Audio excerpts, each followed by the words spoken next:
నమస్కారం, జీ న్యూస్కి స్వాగతం. నేను మీ ప్రియ. ఈరోజు వార్తల్లో విశేషాలు. వివిధ అభివృద్ధి ప్రాజెక్టుల శంకుస్థాపన నిమిత్తం ప్రధానమంత్రి నరేంద్ర మోదీ విశాఖపట్నంలో మంగళవారం పర్యటించిన నేపథ్యంలో ఆసక్తికర సంఘటన చోటు చేసుకుంది. ఈ సందర్భంగా ఆంధ్ర యూనివర్సిటీ గ్రౌండ్స్లో ఏర్పాటు చేసిన బహిరంగ సభలో ప్రధాని ప్రశంసించగా కేంద్ర పౌర విమానయాన శాఖ మంత్రి కింజరపు రామ్మోహన్ నాయుడు అనువాదకుడిగా వ్యవహరించారు. వరుసగా మూడవసారి ప్రధానమంత్రిగా ఎన్నికైన అనంతరం 2 లక్షల కోట్ల పెట్టుబడులకు శంకుస్థాపన చేసేందుకు తొలిసారిగా పర్యటించిన నేపథ్యంలో ఈ సభకు అత్యంత ప్రాధాన్యత సంతరించుకుంది. ఈ సందర్భంగా తన వాగ్దాటి భాషా నైపుణ్యంతో ప్రధాని మాటలకు రామ్మోహన్ నాయుడు చేసిన అనువాదం పలువురి ప్రశంసలు అందుకుంది. ఎంతోమంది సీనియర్ నాయకులు హేమాహేమీలు ఉన్న సభలో అతి చిన్న వయసులోనే కేంద్ర మంత్రిగానే కాకుండా అతి చిన్న వయసులోనే ప్రధానమంత్రికి అనువాదం చేసిన వ్యక్తిగా రామ్మోహన్ నాయుడు ప్రశంసలు దక్కించుకున్నారు. సభ అనంతరం మోదీ సైతం ఆయన వద్దకు వచ్చి శభాష్ అంటూ ప్రత్యేకంగా అభినందించారు. ధన్యవాదాలు నాయుడు గారు, నా మాట ఏదైతే ఉందో ఇక్కడ తెలుగు ప్రజలకు చక్కగా చేరవేశారు అని కొనియాడారు. పోలీస్ కానిస్టేబుల్ రిక్రూట్మెంట్ ప్రక్రియలో భాగంగా గురువారం నాడు పురుష అభ్యర్థులు 253 మంది అభ్యర్థులు దేహదారుఢ్య పరీక్షల్లో అర్హత సాధించారని జిల్లా ఎస్పీ కేవీ మహేశ్వర్ రెడ్డి తెలిపారు. Andhra Pradesh state level recruitment board police constable నియామక ప్రక్రియలో భాగంగా శ్రీకాకుళం జిల్లాకు సంబంధించి కానిస్టేబుల్ ఉద్యోగాల ప్రాథమిక రాత పరీక్షల్లో అర్హత సాధించిన పురుష అభ్యర్థులకు పీఎంటీ మరియు పీఈటీ పరీక్షలు హెచ్చర్ల ఆర్మడ్ రిజర్వ్ పోలీస్ మైదానంలో దేహదారుఢ్య పరీక్షల నిర్వహణ క్రమంలో అభ్యర్థుల ధృవీకరణ పత్రాలు పరిశీలన, బయోమెట్రిక్, ఇతర సాంకేతిక పరిజ్ఞానం పరికరాలతో పగడ్బందీగా జిల్లా ఎస్పీ కేవీ మహేశ్వర్ రెడ్డి పర్యవేక్షణలో నిర్వహించడం జరిగింది. గురువారం 638 మంది అభ్యర్థులు కావాల్సి ఉండగా ఇందులో 400 మంది అభ్యర్థులు దేహదారుఢ్య పరీక్షలకు హాజరయ్యారు. వీరిలో 253 మంది అభ్యర్థులు క్వాలిఫై అయ్యారు. వీరందరికీ గురువారం ఉదయానికి ప్రణాళికాబద్ధంగా సర్టిఫికేట్ వెరిఫికేషన్ తరువాత ఎత్తు, ఛాతి కొలత, 1600 మీటర్ల పరుగు, 100 మీటర్ల పరుగు, లాంగ్ జంప్ పరీక్షలు సకాలంలో పగడ్బందీగా దేహదారుఢ్య పరీక్షల నిర్వహణ పూర్తి జరిగింది. జనవరి 8 బుధవారం జరగవలసిన దేహదారుఢ్య పరీక్షలు వాయిదా పడిన నేపథ్యంలో ఆ దినం హాజరు కాలేని పురుష అభ్యర్థులు పోలీస్ రిక్రూట్మెంట్ బోర్డు వారి సూచనల మేరకు జనవరి 11వ తేదీ శనివారం ఉదయం యథావిధిగా కాల్ లెటర్లో తెలిపిన అన్ని ధృవీకరణ పత్రాలతో పాటు గెజిటెడ్ అధికారి అటెస్టెడ్ చేసిన ఒక సెట్ జిరాక్స్ కాపీలతో హాజరు కావాలని జిల్లా ఎస్పీ కేవీ మహేశ్వర్ రెడ్డి సూచించారు. జిల్లా గ్రామీణ అభివృద్ధి సంస్థ నిర్వహిస్తున్న సిక్కోలు డ్వాక్రా బజార్ కేవలం ఒక వ్యాపార వేదిక మాత్రమే కాకుండా మహిళల సాధికారతకు, గ్రామీణ ఆర్థిక వ్యవస్థకు బలాన్ని చేకూర్చుతోంది. జిల్లా కేంద్రంలోని 7 రోడ్ల కూడలి వద్ద మున్సిపల్ మైదానంలో ఏర్పాటు చేసిన ఈ బజార్లో గత 3 రోజుల నుంచి జోరుగా అమ్మకాలు జరుగుతుండగా సంక్రాంతి పండుగ దృష్ట్యా ఇంకో 2 రోజులు మాత్రమే ప్రదర్శన, కొనుగోలుకు అవకాశం కల్పించారు. దీంతో ఈ అవకాశాన్ని అంతా వినియోగించుకోవాలని నిర్వాహకులు కోరుతున్నారు. మొత్తం 101 మంది స్వయం సహాయక సంఘాల మహిళలు 84 స్టాల్స్లలో వివిధ రకాల చేతి ఉత్పత్తులను ప్రదర్శించి అమ్ముతున్నారు. 150 కోట్ల లాభార్జన ధ్యేయంగా ప్రతిరోజు 30 లక్షల మేర వ్యాపారం జరిగేలా గ్రామీణ ఆర్థిక వ్యవస్థ బలోపేతం చేయడమే లక్ష్యంగా బజార్ నిర్వహిస్తున్నారు. బజార్ ద్వారా స్థానిక ఉత్పత్తులకు ప్రాధాన్యత ఇవ్వడమే కాకుండా సేంద్రియ ఉత్పత్తులను ప్రోత్సహించడం ద్వారా పర్యావరణాన్ని పరిరక్షించడానికి కృషి చేస్తున్నారు. వివిధ రకాల ఉత్పత్తులైన మంగళగిరి నేత చీరలు, Kadapa handloom, Laveru jute bags, Budithi ఇత్తడి, మందస కోవా, కొయ్య బొమ్మలు, ఆత్రేయపురం పూతరేకులు, మాడుగుల హల్వా, ఆమదాల వలస సేంద్రియ బెల్లం, గుంటూరు కారం, పచ్చడ్లు, రణస్థలం చిరుధాన్యాలు, బిస్కెట్లు, పాతపట్నం ఇండోర్ ప్లాంట్స్ వంటి వివిధ రకాల ఉత్పత్తులు ఈ బజార్లో అందుబాటులో ఉన్నాయి. అలమండ మామిడి తాండ్ర, సీతంపేట హెర్బల్, పొందూరు ఖాదీ, అనకాపల్లి ఏటి కొప్పాక బొమ్మలు, వజ్రపు కొత్తూరు ఎండు చేపలు, నెత్తళ్ళు, హెచ్చర్ల అప్పడాలు, గార మట్టి కుండలు, సరుబుజ్జిలి అగరబత్తులు ఇక్కడ ఆకర్షణగా నిలుస్తున్నాయి. సైబర్ క్రైమ్ నేరాలపై జిల్లా ప్రజల్లో అవగాహన ఉండాలని 1 టౌన్ ఎస్ఐ అన్నారు.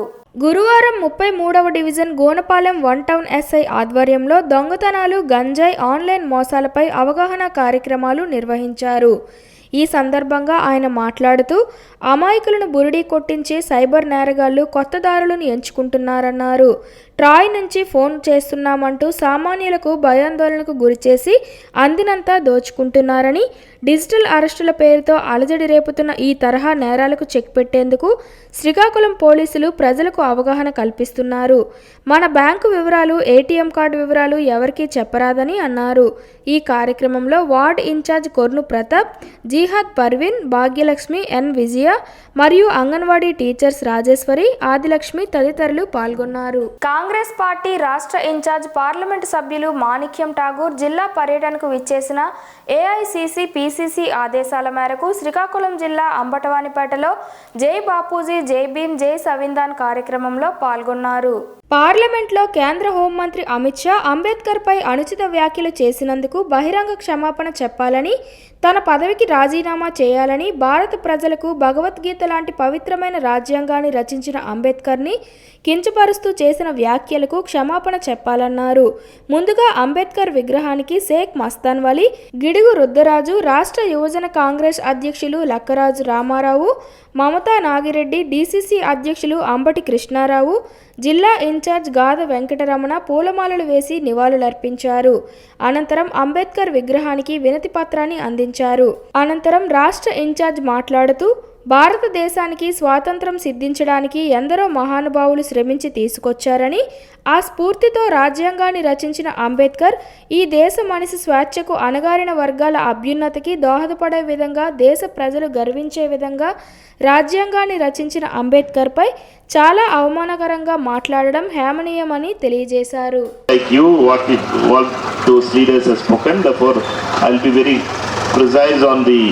issue on which Congress party is taking up to the people. Baba Saheb Ambedkar ji has been insulted inside the parliament by Amit Shah, because Amit Shah from the RSS background has insulted Baba Saheb Ambedkar.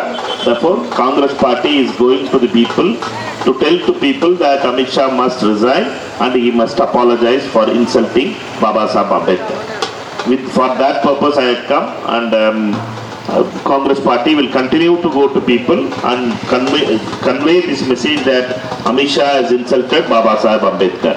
With these things, I would like to thank each one of you, whomever the Congress workers who has come down here for this event, and I would like to thank the DCC President and all other Congress friends. Thank you.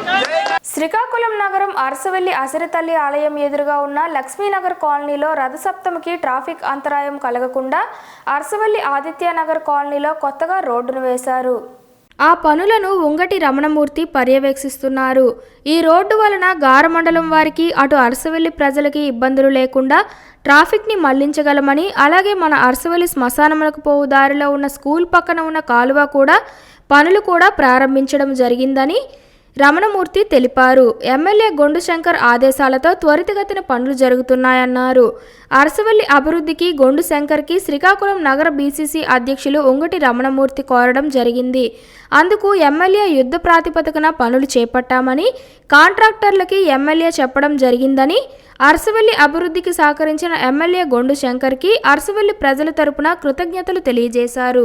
ఉమ్మడి శ్రీకాకుళం జిల్లాలోనే పెద్ద revenue డివిజన్గా ఉన్న పాలకొండలో రైతు బజార్ ఏర్పాటు చేయాలనే ప్రతిపాదన ఎన్నో ఏళ్ల తరబడి ఉంది. దీనికి అనుగుణంగా గత ప్రభుత్వ హయాంలో అధికారంలోకి వచ్చిన కొన్ని నెలలకే స్థానిక నాగవంశపు వీధి జంక్షన్ వద్ద రైతు బజార్కు శంకుస్థాపన చేసి శిలాఫలకం ఏర్పాటు చేశారు.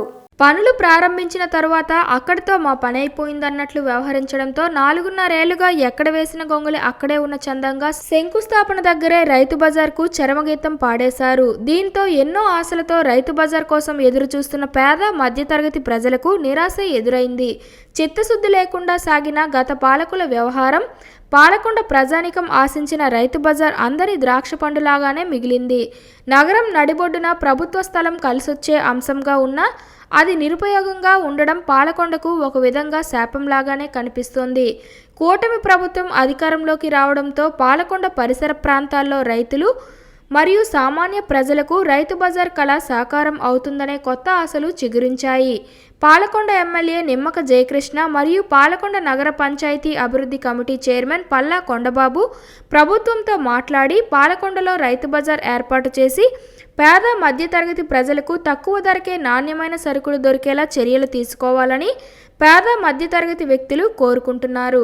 పార్వతీపురం మన్యం జిల్లా పాలకొండ నగర పంచాయతీ పరిధిలో స్థానిక వెంకటరాయని కోనేరు వద్ద ప్రతిష్టాత్మకంగా ఏర్పాటు చేసిన ఓపెన్ జిమ్ సాధారణ మరమ్మతులు లేక నిరుపయోగంగా ఉంది.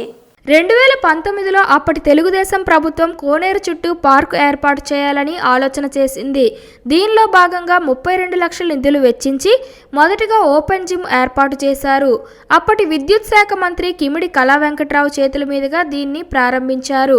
తరువాత ఎన్నికల కోడ్ అమల్లోకి రావడం, ప్రభుత్వం మారడం పార్కులో పనులు నిలిచిపోయాయి. అయితే ప్రారంభించిన నాటి నుండి మెయింటెనెన్స్ లేక జిమ్ పరికరాలు పూర్తిగా నిరుపయోగంగా మారిపోయాయి. పాలకొండ పట్టణ ప్రజలు వాకింగ్ జిమ్ చేసుకోవడానికి ఏర్పాటు చేసిన ఈ ఓపెన్ జిమ్ను నగర పంచాయతీ అధికారులు మరమ్మతులు చేసి మళ్లీ వ్యాయామం చేసుకునే వారికి అందుబాటులోకి తీసుకురావాలని ప్రజలు కోరుకుంటున్నారు. తెలుగువారి సాంప్రదాయాలు ప్రతీకగా పల్లెదనం ఉట్టిపడేలా వికాస్ స్కూల్ యాజమాన్యం నిర్వహిస్తున్న సంక్రాంతి సంబరాలు పలువురిని ఆకట్టుకున్నాయి. విద్యార్థులకు సంక్రాంతి పండుగ సంస్కృతి సాంప్రదాయాలు తెలిసేలా వికాస్ స్కూల్ యాజమాన్యం చేసిన ముందస్తు సంబరాలు అబ్బురుపరిచాయి. ఈ కార్యక్రమానికి ఆమదాలవలస శాసనసభ్యులు కోన రవికుమార్ ముఖ్య అతిథిగా పాల్గొన్నారు. ఈ సందర్భంగా కోన రవికుమార్ మాట్లాడుతూ క్రమశిక్షణ విలువలతో కూడిన విద్యను అందించడంలో వికాస్ స్కూల్ ఎప్పుడు ముందుంటుందని చెప్పారు. అదేవిధంగా విద్యార్థుల్లో సృజనాత్మకత శక్తిని వెలికితీసే విధంగా కూచిపూడి, క్లాసికల్ డాన్స్తో పాటు చెస్, ఇతర ఆటల్లోనూ విద్యార్థులను ప్రోత్సహిస్తున్న తీరు అమోఘమని చెప్పారు. మన చరిత్ర, సంస్కృతి, సాంప్రదాయాలను ప్రతిబింబించే అచ్చ తెలుగు పండుగ సంక్రాంతి అని, ప్రతి ఒక్కరిలో దైవభీతి పోయి దైవప్రీతి పెరగాలని, భీతి పోయి ప్రీతిని పెంపొందించే తెలుగు సాంప్రదాయం ఈ మకర సంక్రాంతి అన్నారు.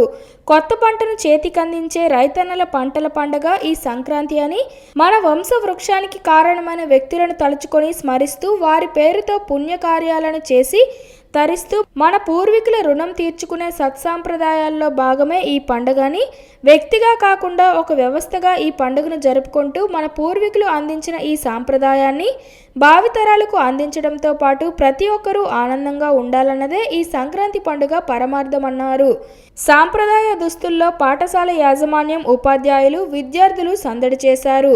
ప్రతి ఏడాది తమ పాఠశాలలో సంక్రాంతి ఉత్సవాలు నిర్వహించుకోవడం ఆనవాయితీగా వస్తోందని చెప్పారు. అనంతరం పలు పోటీల్లో గెలుపొందిన విద్యార్థులకు బహుమతులు అందజేశారు. ఈ సంబరాల్లో school director K Venugopala Rao, secretary K Muralikrishna, పాఠశాల ఉపాధ్యాయులు, సిబ్బంది, విద్యార్థులు, వారి తల్లిదండ్రులు అధిక సంఖ్యలో పాల్గొన్నారు. అందరికీ నమస్కారం. మేనేజ్మెంట్ వారికి, అట్లానే ఉపాధ్యాయులకు, పిల్లలందరికీ నమస్కారం. మీ అందరికీ రేపు 13, 14, 15, 16 భోగి, సంక్రాంతి, కర్మ శుభాకాంక్షలు తెలియజేస్తా ఉన్నాను. అందరూ కూడా పండుగని చాలా ఉత్సాహంగా, చాలా ఆరోగ్యంగా మీరందరూ పండుగను జరుపుకోవాలని కోరుకుంటూ సెలవు తీసుకున్నాను. థ్యాంక్ యూ అండి. హైందవ సంస్కృతి సాంప్రదాయాల ప్రతిబింబం, అచ్చమైన రైతు పండగ సంక్రాంతి. ఈ సంక్రాంతి సంబరాలని పూర్వీకుల నుండి మనం ఆచరిస్తూ వస్తూ ఉన్నాము. ఈ ప్రాచీన కాలం నుంచి నేటి వరకు వస్తున్న సంక్రాంతి సంబరాల సాంప్రదాయాలను, ఆచారాలను ఈనాటి తరానికి కూడా చూపించాలి. ఈనాటి పిల్లలకి మన జానపదం అంటే ఏంటి, మన సంక్రాంతి అంటే ఏంటి, గొబ్బెమ్మలు అంటే ఏంటి, హరిదాసులు అంటే ఏంటి, ఇవన్నీ కూడా తెలియచెప్పేటువంటి ప్రక్రియలో భాగంగా ఈరోజు ఈ వికాస్ పబ్లిక్ స్కూల్లో చక్కనైనటువంటి కార్యక్రమాలు ఏర్పాటు చేసి చిన్నారులను ఆహ్లాదపరుస్తూ వాళ్ళ సంస్కృతి సాంప్రదాయాలను వాళ్ళకి తెలియచేసేటువంటి సంబరాన్ని నిర్వహిస్తున్నందుకు ఈ పాఠశాల యాజమాన్యాన్ని ఒక పేరెంట్గా నేను అభినందిస్తూ ఉన్నాను. నా మనవరాళ్ళు ఇద్దరూ కూడా ఇక్కడ చదువుతూ ఉన్నారు. నా మనవరాళ్ళు ఇప్పుడు అక్కడ జానపద నృత్యాన్ని, సంక్రాంతి సంబరాలు ఉట్టిపడేటువంటి ఆచారాల్ని తెలియజేస్తూ నృత్యం చేస్తూ ఉంటే నాకు ఆనందంగా ఉంది. నమస్కారం. వికాస్ హై స్కూల్లో already pre Sankranti celebrations already ముందే వచ్చి రావడం జరిగింది. సంక్రాంతి 14 అయితే మా స్కూల్లో పిల్లలు ఆ విధంగా ఉత్సాహంతో జరుపుకోవడం జరుగుతుంది. వాళ్ళ ఆటలు డాన్సులతో సంక్రాంతి ఏంటి అనే పిల్లలకు తెలియచేయాలి అనే ఉద్దేశంతో ఈ ప్రోగ్రాం కండక్ట్ చేయడం జరుగుతుంది. అండ్ ముఖ్యంగా ఈ ప్రోగ్రాంకి మా పేరెంట్స్ మీరు ఇప్పుడు జగన్నాథం గారు మాటల్లో మీరు వినడం జరిగింది. ఆయన మాటల్లోనే Vikas school is one of the school we always strive for discipline as well as academic excellence and also మన ట్రెడిషన్ కూడాను పిల్లలు మర్చిపోకుండా గుర్తుంచుకోవాలనే ఉద్దేశంతోనే ఈ సంక్రాంతి సెలబ్రేషన్స్ ప్రోగ్రామ్ మేము చేయడం జరుగుతుంది. అందరికీ ముఖ్యంగా వికాస్ స్కూల్ మేనేజ్మెంట్ తరపున మా స్కూల్ టీచర్స్కి, మా స్కూల్ పిల్లలకి, మా పేరెంట్స్ అందరికీ సంక్రాంతి శుభాకాంక్షలు. ధన్యవాదాలు. వంశధార ప్రాజెక్టు ఆధునీకరణకు రాష్ట్ర ప్రభుత్వం 1500 కోట్లు వెంటనే కేటాయించాలని సిపిఎం పార్టీ జిల్లా కార్యదర్శి డి గోవిందరావు, కార్యదర్శి వర్గ సభ్యులు కె మోహన్ రావు డిమాండ్ చేశారు. శ్రీకాకుళం నగరం స్థానిక సిపిఎం కార్యాలయంలో వారు మాట్లాడుతూ వంశధార ప్రాజెక్టు శ్రీకాకుళం జిల్లా అభివృద్ధిలో గుండెకాయ వంటిదని, వంశధార ప్రాజెక్టు నిర్మించి 50 సంవత్సరాలు కావస్తోంది. ప్రాజెక్టు శిథిలావస్థకు చేరుకుంది. శిథిలమైతే జిల్లాలో వ్యవసాయ రంగం మొత్తం కుప్పకూలిపోతుందని వారు ఆవేదన వ్యక్తం చేశారు. ఈ ప్రాజెక్టు ఆధునీకరణకు రాష్ట్ర ప్రభుత్వం ఎందుకు నిధులు కేటాయించడం లేదో వ్యవసాయ శాఖ మంత్రి కింజరపు అచ్చెన్నాయుడు గారు ప్రజలకు సమాధానం చెప్పాలని వారు డిమాండ్ చేశారు. వంశధార నది ఎడమ కాలువ ద్వారా 1,50,000 ఎకరాలు, కుడి కాలువ ద్వారా 80,000 ఎకరాలు, హై లెవెల్ కెనాల్ ద్వారా 5,000 ఎకరాలు, ఫ్లడ్ ఫ్లో కెనాల్ ద్వారా 20,000 ఎకరాలకు నీరు అందిస్తున్నది. వంశధార ప్రాజెక్టు నిర్వహణకు నిధులు లేక శిథిలావస్థలో ఉందని వారు ఆవేదన వ్యక్తం చేశారు. జిల్లా అభివృద్ధిలో కీలక పాత్ర పోషిస్తున్న వంశధార ప్రాజెక్టుకు రాష్ట్ర ప్రభుత్వం ఎందుకు నిధులు కేటాయించడం లేదని వారు ప్రశ్నించారు. వంశధార ఆధునీకరణ కోసం కుడి కాలువ 104 కిలోమీటర్లు, ఎడమ కాలువ 73 కిలోమీటర్లు పొడవునా లైనింగ్ ఏర్పాటు చేయడం కోసం 800 కోట్లు, 250 స్ట్రక్చర్స్ పునర్నిర్మాణం కోసం 300 కోట్లు, షటర్స్ కోసం 100 కోట్లు, పిల్ల కాలువలు మరమ్మతుల కోసం 300 కోట్ల నిధులు అవసరమవుతాయని నిపుణులు చెబుతున్నప్పటికీ రాష్ట్ర ప్రభుత్వం నిర్లక్ష్యంగా వ్యవహరిస్తోందని వారన్నారు. 50 స్ట్రక్చర్స్ని రీకన్స్ట్రక్షన్ చేయడానికి 300 కోట్లు అవసరం అవుద్ది. అలాగే షట్టర్లు కొత్తవి వేయడానికి 100 కోట్ల రూపాయలు అవుతాయి. అదేవిధంగా పిల్ల కాలువల మరమ్మతుకి 300 కోట్లు అవుద్ది. మొత్తం 1,500 కోట్ల రూపాయలు అయితే కానీ ఇవాళ ఆధునీకరణ కాదు. ఈవేళ కానీ ఆధునీకరణ చేసి 2 పంటలకు కానీ నీరిస్తే ఈ జిల్లాలో 1000 కోట్ల రూపాయల ఆదాయం ఇవాళ రైతాంగానికి వస్తుంది. తద్వారా కొనుగోలు శక్తి పెరుగుతుంది. అది వ్యవసాయ ఆధార పరిశ్రమలు వస్తాయి. ఈ విధంగా జిల్లాని అభివృద్ధి చెందొచ్చు. ఇట్లాంటి వంశధార ప్రాజెక్ట్కి కేంద్ర రాష్ట్ర ప్రభుత్వాలు ఎందుకు నిధులు కేటాయించడం లేదని మేము ప్రశ్నిస్తున్నాం. అదేవిధంగా కేంద్ర ప్రభుత్వం ఈరోజు సింప్ అని అంటే support for improvement and modernisation of the project అనేసి ఓల్డ్ ప్రాజెక్టులను పునర్నిర్మాణం కోసం కేంద్ర ప్రభుత్వం ఏర్పాటు చేసిన సంస్థ అది. దాని నుంచి నిధులు తేవాలా. దాని నుంచి ఈవేళ కేంద్ర పౌర విమానయాన శాఖ మంత్రి గారు ఈవేళ రామ్మోహన్ నాయుడు గారు ఉన్నారు. ఆయన దాని నుంచి నిధులు తెచ్చి ఎందుకు ఇది ఆధునీకరణ చేయడం లేదని చెప్పి మేము ప్రశ్నిస్తున్నాం. చంద్రబాబు నాయుడు గారే చెప్పారు, వంశధారనే మేము ఇచ్చాపురం వరకు పొడిగిస్తాం, శివరభూముల వరకు నీళ్ళు ఇస్తామని చెప్పి అంచనాలు తయారు చేసినారు. కానీ ఇవాళకి ఇచ్చాపురం వరకు నీరు వెళ్ళడం కాదు కదా, టెక్కలు దాటి నీరు వెళ్ళడం లేదు. దీనికి కారణం ఏంటంటే కాలువల్ని అభివృద్ధి చేయకపోవడం అన్నటువంటిది. అలాగే ప్రాజెక్టు కట్టారు. ప్రాజెక్టుకి నీరు రావాలంటే నేలల వద్ద బ్యారేజ్ నిర్మించాలి. ఈవేళ ఒరిస్సాలోనూ బీజేపీ గవర్నమెంట్ ఉంది, కేంద్రంలో బీజేపీ గవర్నమెంట్ ఉంది. ఈ రాష్ట్రంలో ఉన్నటువంటి చంద్రబాబు నాయుడు, పవన్ కళ్యాణ్ బీజేపీ పార్టీకి జూనియర్ పార్ట్నర్గా ఉండి ఈవేళ అధికారం వెలగబెడుతున్నారు. ఇలాంటి అనుకూలమైన పరిస్థితుల్లో ఒరిస్సాతో ఈ ఒప్పందం చేసుకొని నేల దగ్గర బ్యారేజీ కడితే ఖచ్చితంగా ఇచ్చాపురం వరకు నీళ్ళు వెళ్ళొచ్చును, ఈ జిల్లాని సస్యశ్యామలంగా చేయొచ్చును. అది కాకుండా జిల్లాను అభివృద్ధి చేయడానికి వేరే వేరే ప్రాజెక్టులు పెట్టేస్తామని చెప్పి కొత్త పేర్లు చెప్తున్నారు. దీంతో కాలయాపన చేయడం తప్ప దీనివల్ల ఈ జిల్లా అభివృద్ధికి కానీ ఈ జిల్లా రైతాంగ ప్రయోజనాలకు కానీ ఏ విధమైనటువంటి ఉపయోగం ఉండదు. వార్తలు సమాప్తం. మళ్ళీ తర్వాత బులెటిన్లో కలుసుకుందాం. నమస్కారం. చేయండి.